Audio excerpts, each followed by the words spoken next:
membeli dengan dalih suaminya orang Jepang. Katanya pasal 21 Undang-Undang Pokok Agraria tahun 60 tidak boleh.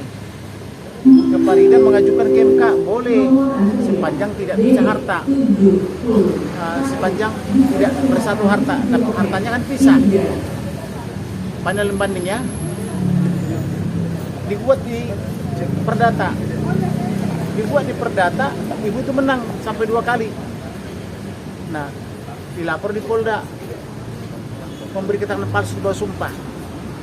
Nah, makanya saya tidak mengerti seperti apa sih pola pikirnya PPH ini atau Pakun Group ini.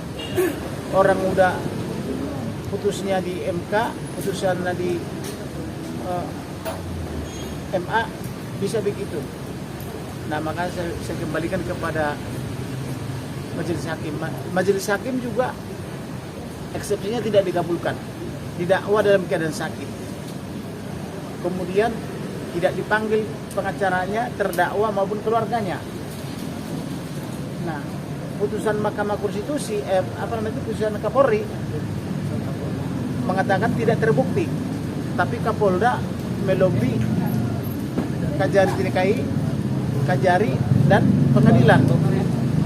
Nah, seperti apa begitu? Sedangkan putusan Kapolri saya mengatakan tidak terbukti secara sah dan meyakinkan. Itulah kira-kira yang kita komentari. Selebihnya rekan saya. Ya. Bang, tadi Bang sempat provokasi Bang. Kenapa Bang tadi Bang? Karena begini, mereka itu disuruh tapi tidak mengerti apa-apa. Ngaku mahasiswa. Anda itu mahasiswa dari mana? Ngerti nggak? Udah 9 kali menang Ibu Ika Farida ini. Terus memberi keterangan palsu. Siapa sih yang memberi keterangan palsu? Yang memberi keterangan palsu kan kuasanya. LLM juga, SHLLM. Kuasanya memberi keterangan palsu. Nah, kok Ika Farida disalahkan gitu loh. Sedangkan kuasa itu ditandatangan di sini. Hakim 1, dia 1, panitera 1. Ibu Ika Farida tidak ada. Ibu Ika Farida nyentuh pengadilan baru setelah dia terdakwa, gitu loh. Kalau tidak didakwa dia nggak pernah ke pengadilan. Gitu loh. Oke, iya.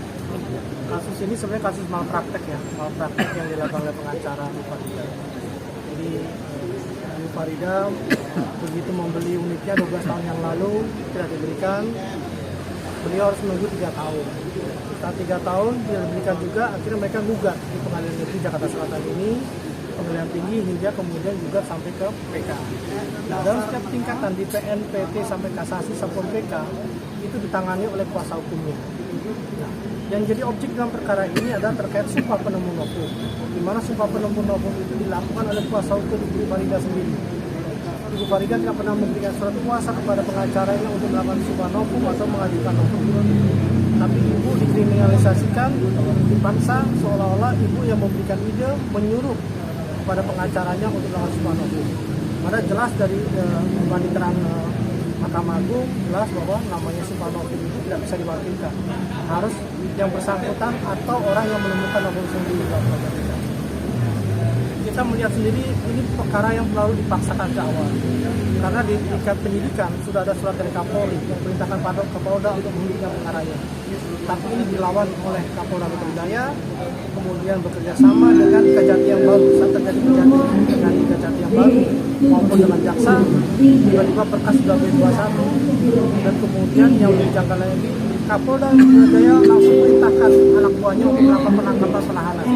Kejanggalan apa? Mereka tidak punya kewenangan untuk melakukan penangkapan penahanan karena berkas sudah P21, kewenangan dari jaksa.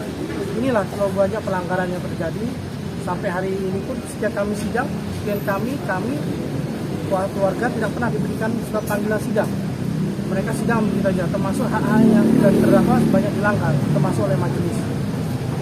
Dalam putusan setelah tadi kami melihat majelis hakim banyak sekali berlindung diri dari kata-kata, selalu menggunakan kata apa yang kami sampaikan dalam eksepsi sudah masuk ke perkara. Banyak pertimbangan kami yang dalam eksepsi tidak disampaikan oleh hakim. Contohnya terkait bahwa perbuatan yang dilakukan Ibu Farida perbuatan pidana. itu jelas diatur dalam jurisprudensi Mahkamah Agung 609 dan Surat Kapolri.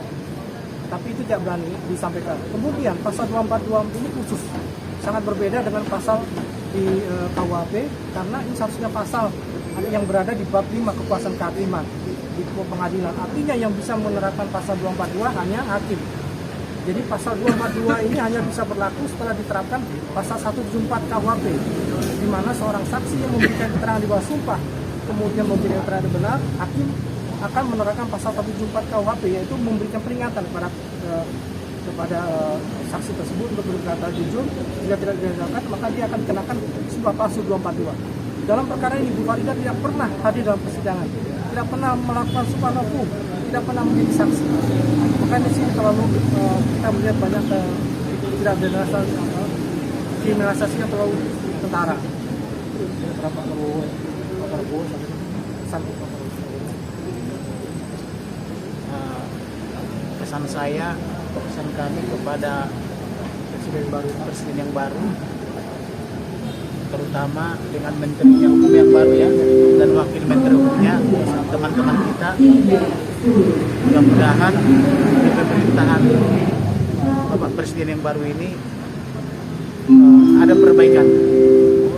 Jadi selama ini Pak Jokowi pinjam-pinjam uang dari Naga 9 itu, sehingga apapun perbuatannya Naga 9 yang benar.